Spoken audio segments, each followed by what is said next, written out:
Hello there.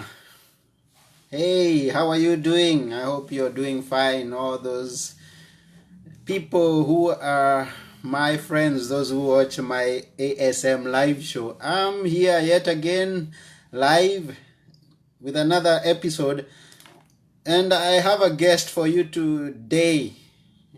And it's a very wonderful guest. You're going to like this show of today. This week, we are blessed to have an award winning author. Just imagine. And you're going to hear some great stories and you're going to like it, I believe. I welcome you who is logging on: Olivia Muthunzi, Govida Dutta, Panagiotis, Malik, Junaid, Kuram, Sazad, all who are logging on. We have many people who are logging on and watching this live show today, as we have our guest today. Hello, Govida. Thank you. How are you? Hey, Kuram Sazad. And we have our guest with us, who is Mr. Robert Crown. Hey, hi. Hi, Robert. How are you? Hey, I'm great, Anthony. How are you doing? I'm doing fine, and I am grateful that you are on my show today, as we are going to be sharing several stories with our viewers who are logging on one after the other. So welcome them, greet them. Thank you very much for having me. Hello, everyone. It's great to be here. Yeah, wonderful. So, Robert, please introduce yourself, tell us who you are, and a bit of about yourself, as we are going to move on, sharing much more on what you have before us today. Okay, great. My name's Robert Crown. I'm here in the USA in Chicago, Illinois, Yeah. and I live in the suburbs. I wrote a book. I still do real estate out here in Chicagoland. I'm married. I have a wife and four, well, pretty much grown children now. Oh. Yeah, so and I like it out here. It's very cold today. It's going to be getting down to, I think they said about 18. I think what is that about? Couple of degrees below. What is it, about 28 centigrade? Is that It's right? so cold. I'm here in Athens, Greece. Is not such as cold here. We are just from summer. We are heading on to fall. But Yeah, is we are like how many degrees? I guess we are yeah. like 9 or 10 degrees today here Okay. in Athens, Greece. Something It of must be like below centigrade, centigrade yeah, here then. Yeah. centigrade. Yeah. So glad having you on our show. So our viewers, Robert Crown is an award-winning author, and he has written a book that I have read. I'm just halfway, and it's like watching a movie. When I'm reading it, it is like I'm watching a movie. And I asked him that he should share some stories with you, and also maybe you can also have a chance to read his book and see the stories that I am talking about. And before we even proceed, I would ask each and every one of you to share, if possible, share this live stream with all your friends, so that we are going to get more into the book and more into the life of our guest, Robert. You can click on share with your pages, with your friends, with your groups for 1 minute. I'm sharing myself, I'm sharing it with some of my pages, uh, just so that we can also have many more people join us. Yeah, I've shared one. I want to share another one. And all you who are watching, please share, so that so that Robert can have the confidence to tell us everything once he knows that he's talking to a very big crowd. Already we have gathered quite a crowd, and people are still coming on. And I'm sharing it to my next page, and we'll be off and running. So click share. So I've shared it to 2 pages. So all those who are watching and all those who are going to log on and watch this live show after we've done it all and completed, I thank you really, really much for being a follower of these shows that I put forth. And I just hope that you get some value from these shows. And I do hope that you apply those values in your own life such that you may continue to live a full life. Today, we have a very special guest who is Robert Crown, and I won't like taking much more time because we want to hear much more from Robert with the short time that we have on our show today. So, what is the title of your book, Robert? The title of my book is Suffering Ends When Awakening Begins, and it really depicts my life. And I also feel like it depicts the world too, in a sense, because once our suffering ends and we're able to overcome and understand our challenges in life, then it's kind of like an awakening period. And it was really profound because after I titled my book, I was reading something in the 5,000-year-old Bhagavad Gita, and it was talking about suffering and why Yeah. people suffering. And when people go through suffering, they never question why they go through it. Mm-hmm. And this is the big thing. And I'm a firm believer from all my experiences that I have in studying spirituality for 30 years is that we go through suffering as a way for us to evolve and grow and to help us become more aware. And Yeah. to become more aware of who we are. Because Yes. I believe that a lot of the things that humanity has been told about our history, about who we are, about where we came from, is a pack of lies. You know, I believe it's a lot of deception and a lot of pseudo truths. And once we Yeah. start going within and reflecting, we're going to find and reconnect with our higher self. We're going to discover more and more of the truth. Okay, that's what you believe, and you now. What did you discover that is a lie, and what is the truth? Well, I think one of the things that going through all the hardship, adversity, and suffering that I went through, one of the things that I discovered was that I was always taught what to believe and what to think. And Mm-hmm. instead of allowing me to trust my own instincts and going within and discovering the truth there, what I learned is I think we all can agree on that we cater. I believe we can all agree on that we come from a creator or an origin, Yeah. all humanity, right? Mm-hmm. So if this creator, if we all came from this creator or this origin, then imagine it being a piece of clay. Mm-hmm. And if we all came from this clay or this origin, how would we describe this origin? I mean, it would have to be all knowing and all Yeah. powerful and full Yeah. of this great benevolence, right? Mm-hmm. Mm-hmm. So if I take a piece of that clay, then this piece of the clay has to have all the same qualities as this does. So Yeah. this has to be omniscient, omnipotent, and full of this great profound love. It's Yeah. impossible, right, to not be Uh-huh. that. So this Uh-huh. is kind of us in our multidimensional self before we come to this earth, this third Okay. dimension. So Yeah. then when we come to this third dimension, we can't function here like this. So we need a container or a human Mm-hmm. body. And Mm-hmm. then when we get into this body, our mind gets wiped and we get disconnected from who we really are. Mm-hmm. So when we go through this hardship, adversity, and suffering in our life, it's kind of like I look at it as an alarm clock. You know, Yeah. sometimes when the alarm goes off, some people hit the snooze button, you know, one, two, or three times, and some people will sleep right through it. And there's other people that'll hop out of bed and just get their day going.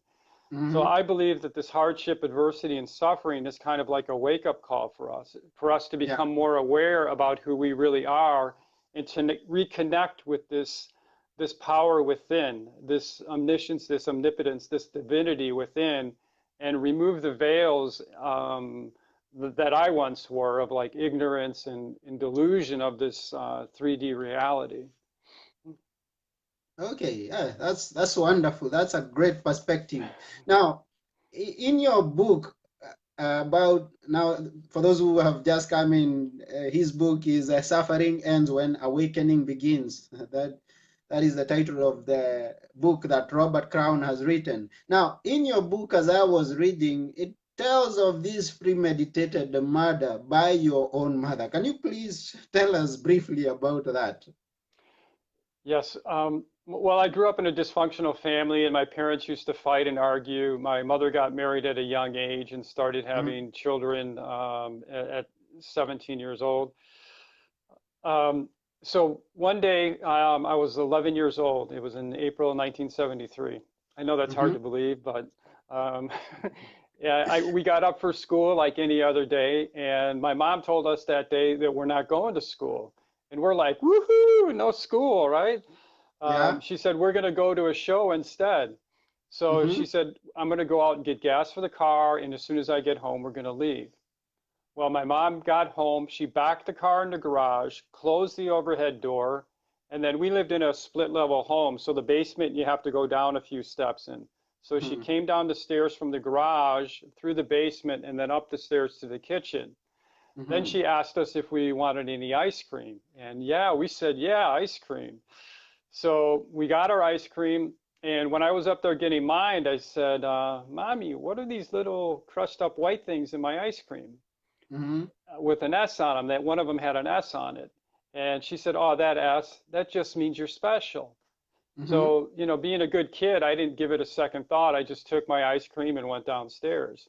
Yeah. So I ate my ice cream, and the S was for Somonix sleeping pills. Mhm, So I ate my ice cream along with my other sisters, and then my mother came down with a blanket, hammer, and nails, and I asked her, I said, "Hey, mommy, what's that for?" And as she was nailing the blanket up against the doorway to cover the doorway, she said, "It's a surprise for your daddy when he gets home from work today." mhm, And I said, "What surprise?" She says, "Oh, you'll see." So then after nailing the blanket up, she walked across the room, up the stairs, started the car, and then walked out the back access door. mhm. So after a few minutes, I could feel and start seeing the smoke billowing in from the garage. I could taste the filthy carbon monoxide in my mouth, and it coated the inside of my nose. And I kind of screamed out. I said, "Mommy, I think the car is warmed up. Can we go?" And it was silence. Mhm. And then before too long, I just started feeling like sick. My eyes were burning and I didn't feel good. And then I had this virgin thought enter my mind, and it said, "This is what death feels like. You're going to Mhm. die." Mhm. And I wasn't panicked or I wasn't, fearful at all. It was just like a calming feeling. And I never Yeah. thought about that before. And Mhm. so what happened is I just kind of closed my eyes and I just started going to sleep. Yeah. And then all of a sudden, I heard this voice in my head called out to me and it said, "Get up and go for the door. Go for the door." Mhm. So I just obediently stood up. And by this time, I was so intoxicated by the fumes, I could barely stand. My knees were really wobbly. And Mhm. I started to make my way across the 20-foot room, which could have been the size, 100 yards at that point, because it seemed like it would take me forever. So I got to the middle of the room and I saw my sisters lying on the floor and they were unconscious at this point. And I wanted to stop to help them. Mhm. But I knew if I did, it would be surely the death of us all. So I figured Yeah. our best chance was for me to make it out that door. So I was Mhm. going for the door. I finally made it to the door, and right past the car, the fumes are just pouring right on me. And Mm. then I finally got the back access door open, and I Mhm. pulled it open, and the fresh spring air just kind of rushed in. I tried to gasp for a breath. And at that point, I was like on the threshold of life and death. And I'm thinking, who's going to hear me? There's nobody home right now. And we had a big fence around our yard. So I Yeah. tried to scream out with every ounce of energy I had, but just a little help came out. Mhm. And I tried one more time. I didn't have much strength left at that point, and I gave it like everything I got, and just a meager little help came out. I mean, it Yeah. wasn't loud enough to wake a sleeping baby. Mhm. And then suddenly I felt a piercing grip around both of my arms, and somebody began to shake me violently, screaming, "Robert, Robert!" And I didn't recognize the voice, and I couldn't make out the eyes or the face because my eyes were all blurry. but I was able to Mm-hmm. focus and discovered like it was my mother. And then Yeah. a flurry of thoughts just raced through my mind, like, where have you been? Why did you leave me? Why did you let this happen to me? And Mm-hmm. then the grave reality set in, is she going to finish me off? And apparently that was the thing that snapped her out of it. And she went inside and called my dad. And, the ambulance came and got my sisters. And, fortunately, we're all okay. The downside to that, obviously, is we didn't have any therapy or anything. We didn't even, my sisters and I didn't even talk about it again until a few years ago. Mm-hmm. And so we just kind of swept it under the rug and went on with our lives. Yeah. And by that time that you were having that incident, you told us you are how old, and your sisters were how old? I was 11. My oldest sister was 13, and my youngest one was 10. Oh, that you Yeah. were still young by that time. Yes. And so that was a very horrible experience. And I believe that even up to this day, you can actually see the whole picture of how things were happening on that particular day. And I believe it comes back once in a while, it comes back to you. But I know at some point you're going to tell us how you got to deal with that issue altogether. But not only that, as I was reading your book, I discovered that you had one challenge after the other, one challenge after the other. At some point, I find that you ended up in the streets. How did that come to happen? Well, I was been in real estate since 2002, and the markets crashed in 2007. And prior to that, we made a choice to homeschool our kids because we didn't want them to be indoctrinated by Mm-hmm. the public education system here in the United States. Okay. And so I was only my income at the time, and we were renting a home at the time, and we fell behind out on our rent because all the real estate basically dried up. Nobody was buying homes anymore or selling homes. Yeah. They couldn't Mm-hmm. sell them Mm-hmm. because all the money dried up. So weren't able to pay our rent. So then we were basically evicted from our home. We put our stuff in storage, and that was pretty much it. But the time there was after all the things that I went through in my life in 2007, that was really the turning point for me because it finally forced me to stop and to think about basically my life and how I was thinking about things. Mm-hmm. And what I And realized is that, when you're talking about being in the street, in this case, when you have a family, it's not you, just you. It's you plus your family out in the street. well, the good thing for me is that, yeah, if it was just me, it wouldn't be a problem, but it was my family. And Mm-hmm. fortunately, we kind of live like vagabonds because I did have a couple properties listed.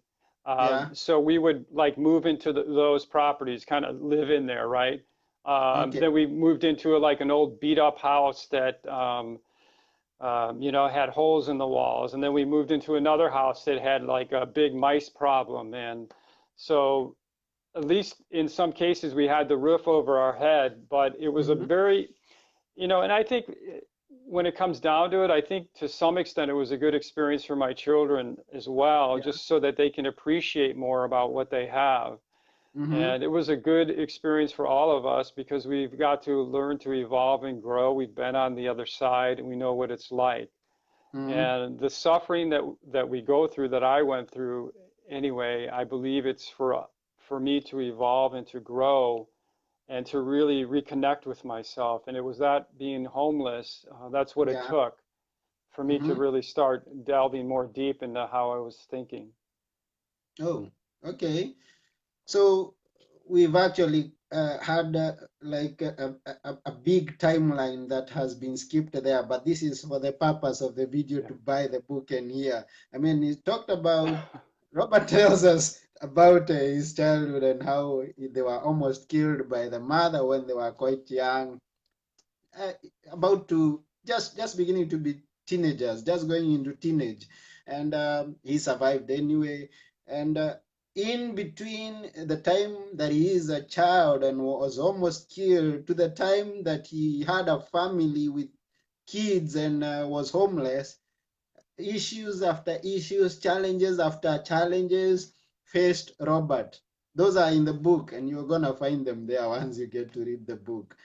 And we understand how you found yourself homeless. And one thing that you mentioned that I may point out there is about those challenges and those problems. People may call them problems, but I like the word challenge that you use, and obstacles. They make us stronger. They make us able to think much more. They make us want to find a better solution to our lives. And the challenges in life don't come to make us bitter. They come to make us better. And this is what I believe that you are meaning in this place. And all those challenges, like I understand as I'm reading the book, there is a time you were back in the even selling drugs, to the point of selling drugs because of influence, peer pressure, and things like that. You also had lost some friends along the way. And so these things could fill our minds with negative emotions. They can drive us to do bad things and end up being nobody in life. And I believe, is there, please tell us, is there a point in life when you felt that you've come to your end and you'd like to give up on life? Yeah, there were actually quite a few times like that. Mm-hmm. Um, yeah, the point where when the thing that happened with my mother, what I didn't realize at the time is that it really, a traumatic incident like that really compartmentalizes your memory. And it's like becomes a Yeah. trigger. And what happened was Mm-hmm. is that really totally destroyed my self-worth, my trust in authority, my trust in adults. I had Yeah. zero confidence, zero self-esteem. Mm-hmm. I found it very difficult to fit in. I felt unloved. I felt unwanted. I mean, if your own mother doesn't want you, who does, right? Yeah. So I became rebellious. I was very rebellious. Like when I was 15 years old, I took my mother's car out for a spin and I ended up crashing it.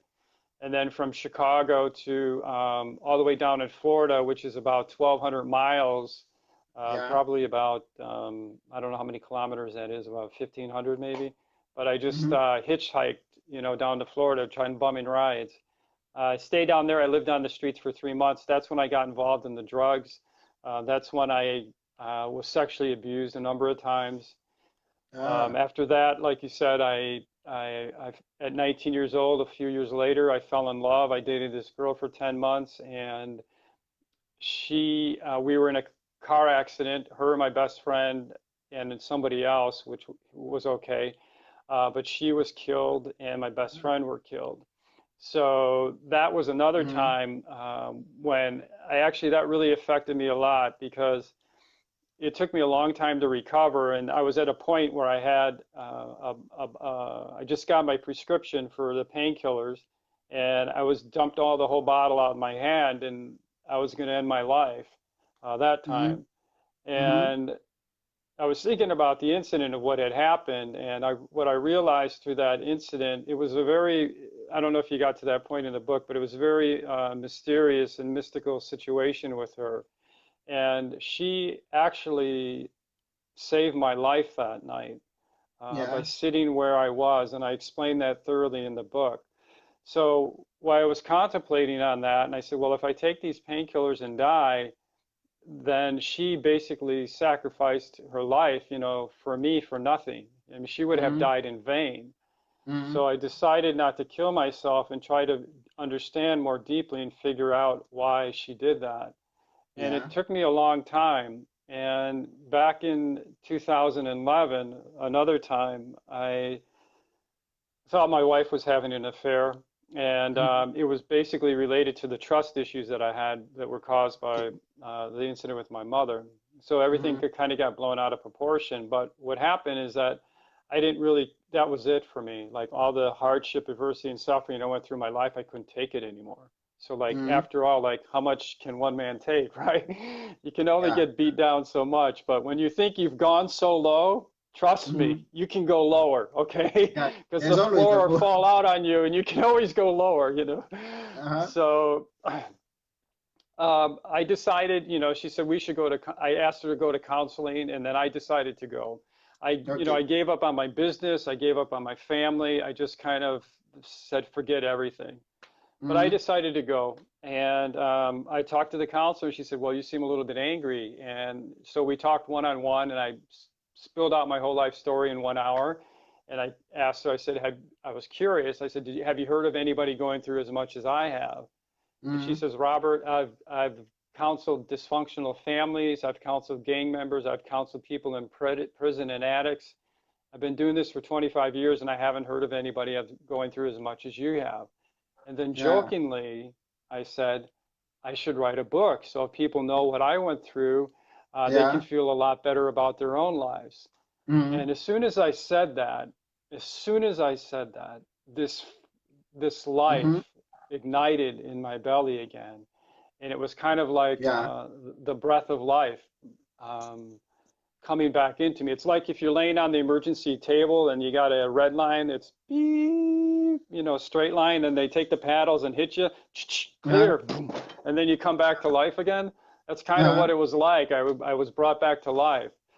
So Okay. 6 years later, I finally finished the book, and that was the other time when I felt like really destitute. But it was a purpose, and I believe all of this, Carol's death in the car accident, and all of these steps along the way in my life were to get me to this point where I could Mm-hmm. share my experiences with other people, so that they can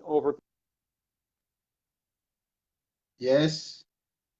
I don't know what Think that was there. Hold on, let me see. it's okay. Give No them problem. sorry, give them Yeah. faith, hope, and courage to overcome the challenges that they face in their own life. Mm-hmm. So that's the only reason why I did it. And I call myself an author and not a writer because I authored a book, but I don't really, I mean, I wrote it, but I only did it for one reason. I had a prayer at the top of my page. The Yes. first thing that I wrote on the draft of my book, and it was, um, please allow this to give people hope, faith, and courage to overcome the challenges in their life. And people Well, that I that's good. talk to that have my book, and people have commented, there's just something about this book, and I feel a lot better after I read it. They can feel that intense vibration that I had that was in that Yeah. book, and it's really a beautiful thing. It's a good thing that you did write it because it's going to help a lot of people. And I am waiting for the time that is going to be a movie. Yeah, I know it will be. I know it. I can already see it. It's going to be a box office smash. Yeah, So, because as I was reading it, I was imagining it's like I am watching a movie because of whatever it is that you are going through. But that's that. So tell us a bit more about finding your purpose and turning your life around and now okay. starting to live your life to the full. And before you go there, let me ask anybody who is watching there, if you have a question to ask or a comment to make, you can make there, and then we're gonna share it live with the others. Thank you very much. So, yeah, tell us how you turned around and started to live life to the full. Okay, well, when we became homeless, that was a time, as I said earlier, when I started to reflect on myself. And I was talking to a friend, and she said, you should watch this movie called The Secret. And it's Mhm. about the law of attraction. So that's really the first thing that I watched. And when I watched that movie, I found it very interesting. I never really thought about those things before. But what really stood out to me, and what really felt I could really feel inside Yes. of me, I'm getting goosebumps now just thinking about it, was the Uh-huh. last 40 seconds of the movie when Michael Beckwith was on there wrapping things up. Yeah. And he said, I believe you're great. I believe Mm-hmm. there's something magnificent about you. The Mm-hmm. moment you begin to think properly, that's something within you, this power within you that will begin to emerge. Mm-hmm. It will, it will feed you. Or he says, regardless of how what happened to you in your life, Yeah. regardless of how young or how old you think you might be, the moment that you begin to think properly, this something that is within you, this Mm-hmm. power within you will begin to emerge. It will feed Mm-hmm. you, it will clothe you, it will guide you, protect you, direct you, and sustain your very existence. And Yeah. then he said, now that is what I know for sure. And those words, those last 8 words of that, I could feel, my soul could feel that. I mean, it went to Mm-hmm. the depth of the heart of my soul. And I could feel those words, and I knew he was speaking the truth. Yeah. And I could just, it's one of those things where you just know it, right? You just know it. You Right. don't have to question it. You know it. You can feel it. And Mm-hmm. that's what I felt. And I knew those words were true. So I started to look into that a little bit more and discover. It took me a long time. I'm kind of like a tortoise running a marathon. It was very slow for me, but it was an eventual process. So I started to figure out why I was thinking so negative all the time. Mm-hmm. And I discovered a few things. Bob Proctor is very good about this, and he talks about paradigms in our subconscious mind and our conscious mind. Because, like Mm-hmm. all of the things that happened to me when I was younger, all the fighting, all the arguing. So, when we're younger, our conscious mind is not developed to discern information, to accept it or reject it. So, our Yeah. subconscious mind, everything goes directly into our subconscious mind, Mm-hmm. regardless if it's true, regardless if it's false, regardless if it's correct or incorrect or positive or negative. So, what Yeah. happens in our life is that these become paradigms, they become Mm-hmm. patterns. So if Mm-hmm. you ever heard somebody say, well, I always have problems in relationships, or my job Mm-hmm. never works out, or I always have these same kind of problems, these Mm-hmm. are all paradigms that have been programmed into our subconscious mind. So what we Yeah. have to do is we have to change these paradigms. And Mm-hmm. so no matter what you try to do in your life to change, like this time I'm going to make my relationship work, or this time I'm going to get along with my employer, it's Mm-hmm. not going to work because everything that you do, all the decisions that you make, regardless of how hard you try, are in harmony with these patterns that were established in your subconscious mind when you were younger. So, what we Yeah. need to do is reprogram and rewire our subconscious mind in order for us to. It's kind of like getting a virus on your computer and then you have to download and put on a new operating system, and that's what we have to do. So Yeah. what I did is I started to change the way that I think and focused on the positive.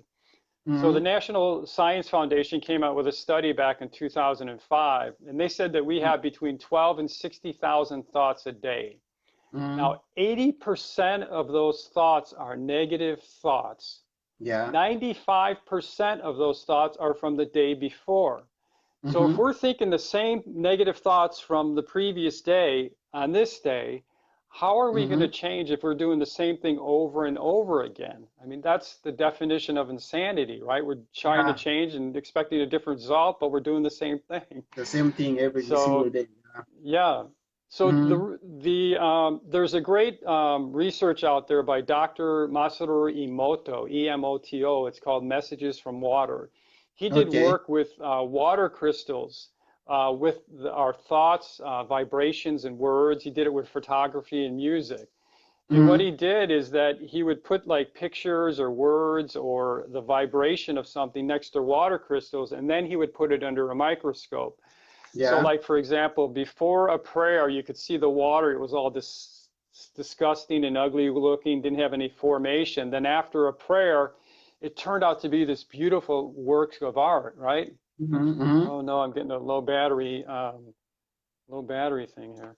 Uh, uh, Um, I might have to switch to my other computer. no, we, we, So we are, we then, are just we are just about done. okay. Okay, Yeah. so then anyway, the same thing with like I can't, it would be like a broken crystal. And then if you say I can, then it would be this beautiful crystal. So if our Mm-hmm. thoughts can do that to water crystals, imagine what they do to us.